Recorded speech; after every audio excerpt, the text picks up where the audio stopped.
Құрметті жиынға қатысушылар, Қазақстан бойынша ахуалымыз қиын, бұл белгілі. Сондықтан шұғыл іс-шараларды қабылдауымыз керек.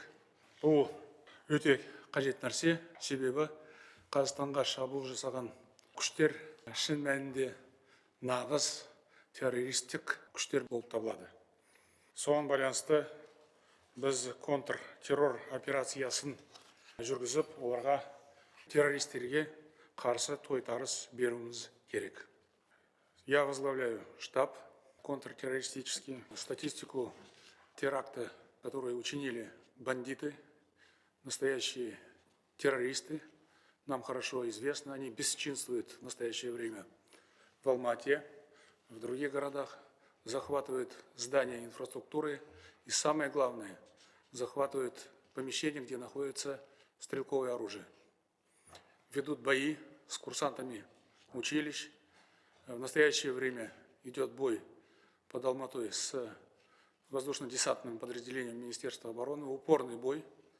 Поэтому я полагаю, что с нашей стороны, учитывая, что данные террористические банды являются, по сути дела, международными, они прошли серьезную подготовку за рубежом, и их нападение на Казахстан можно рассматривать и нужно рассматривать как акт агрессии.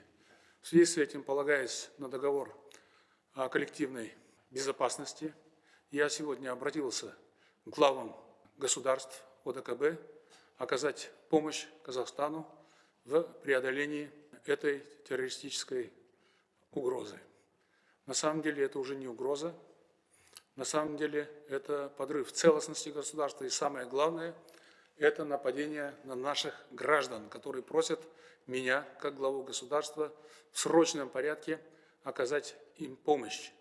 Моя конституционная обязанность состоит в том, что я должен заботиться о благополучии и безопасности и спокойствии наших граждан. Поэтому обращение к партнерам по организации договора о коллективной безопасности считаю абсолютно уместным, своевременным. Думаю, что народ Казахстана поддержит это решение. Вместе мы, естественно, победим. Террористические банды захватывают, как я уже сказал, крупные инфраструктурные объекты. В частности, в Алмате захвачен аэропорт, около 5 самолетов, включая иностранные самолеты. Алмата подверглась нападению, разрушению, вандализму.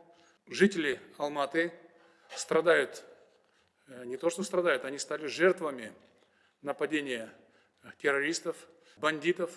Поэтому наша обязанность, в том числе и присутствующих здесь членов Совета Безопасности Республики Казахстан, принять все возможные действия для защиты нашего государства от внешней угрозы. Я думаю, на этом можно завершить сегодня совещание.